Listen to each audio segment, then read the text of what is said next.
Bismillahirrahmanirrahim. Assalamualaikum warahmatullahi wabarakatuh. Alhamdulillah wa kafa wassalatu wassalamu ala nabiyil mustafa wa ala alihi ahli sidqi wal wafa wa ba'du. Hadirin jamaah zuhur yang dirahmati Allah.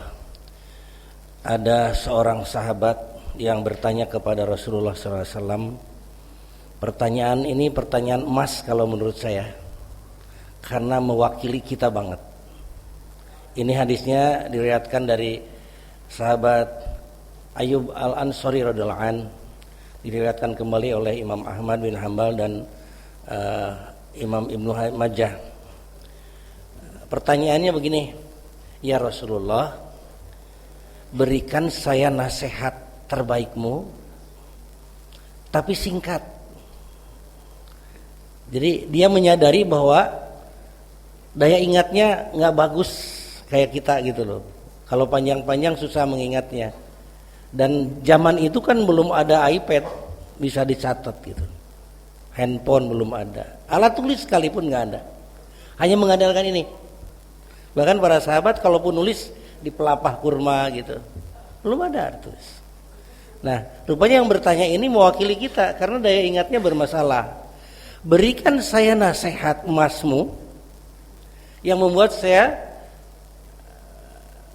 bahagia, yang membuat saya selamat dunia akhirat. Tapi yang singkat ya Rasulullah, jangan kepanjangan. Baik kata Nabi, nasihatnya dengarkan baik-baik, insyaallah. Kata Nabi begini, idza kumtu fi sholatika fasalla sholatan muwadda'. Ini nasihatnya, sudah segitu, satu kalimat. Bila Anda sholat, bila Anda mendirikan sholat, kumtu mendirikan sholat, maka sholatlah seakan-akan sholat terakhir dalam hidupmu.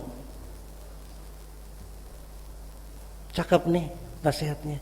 Sekarang coba, seandainya sholat duhur ini yang terakhir dalam hidup kita, kita langsung praktek. Kira-kira Al-Farisi, kalau ini sholat terakhir apa yang dilakukan kita nih, ini sholat nih. Nanti bilang ke saya sebagai imam misalnya, Pak nitip nih, ini terakhir kita sholat dalam hidup. Tolong rakaat pertama surat Al-Baqarah ya Pak. Wah ini kan lumayan gitu kan. Surat terpanjang dalam surat. Nanti rakaat kedua ya Al-Imran lah Pak, lah langsung nyambung gitu. Begitu nggak kira-kira? Begitu nggak? Kalau itu dilakukan belum selesai sholat udah asar, yakin saya. Udah waktu asar, gitu ya.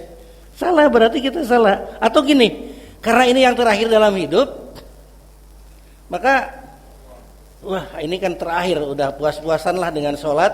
Kita coba jadi 8 rakaat aja lah. Bismillah, agak panjangan dikit gitu. Bisa? Bisa? Nggak diterima sholat kita. Dipanjangin bacaannya enggak, ditambahin juga enggak. Lalu dengan cara apa kita membuat sholat ini terakhir?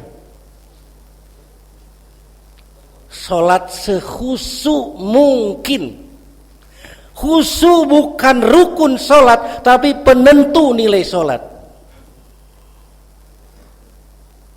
Jadi kata Nabi begini, dalam forum begini, dalam majlis begini, ketika seseorang atau berjamaah bubar sholat, maka nilainya akan berbeda-beda satu sama lain. Ada yang dapat 1/7-nya, itu dalam hadis itu jelas. Ada yang dapat 1/8-nya, ada 1/10-nya. Jadi masing-masing nilainya sama, nggak sama. Padahal bacaannya sama, gerakannya sama, sholatnya sama, imamnya sama.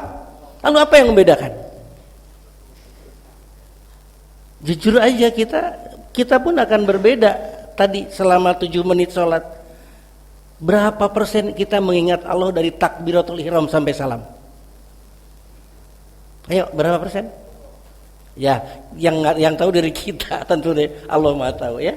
Oleh karenanya, yuk kita biasakan khusyuk sholat. Khusyuk, tumaninah.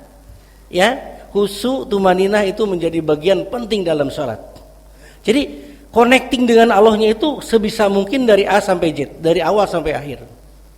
Itulah sebabnya kata Allah, wasta'inu bis-sabri was-shalah.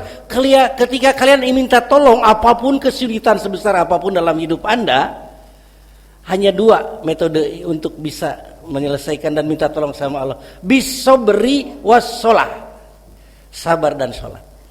Selesai itu oleh 2 variabel ini. Innaha lakabiratun kata Allah, tapi ingat itu susah, berat, lakabiroh surat.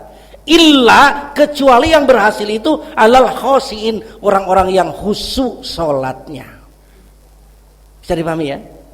Bismillah, kita niatkan, tekadkan mulai ini. Ya Allah, bantu saya, ya muqallibal qulub, wahai yang memegang hati kami semua, tetapkan hati kami, istiqomahkan hati agar selalu khusyuk padamu ketika kita beribadah. Tidak hanya beribadah, khusyuk dalam setiap aktivitas. Ya, kita coba ya. Bismillah, kita bertekad hari ini dan hari ke depan sampai kita dipanggil pulang oleh Allah, salat kita adalah selalu salat terbaik. Amin ya rabbal alamin. Terima kasih. Subhanakallahumma wa bihamdika asyhadu an la ilaha illa anta astaghfiruka wa atubu ilaik. Assalamualaikum warahmatullahi wabarakatuh.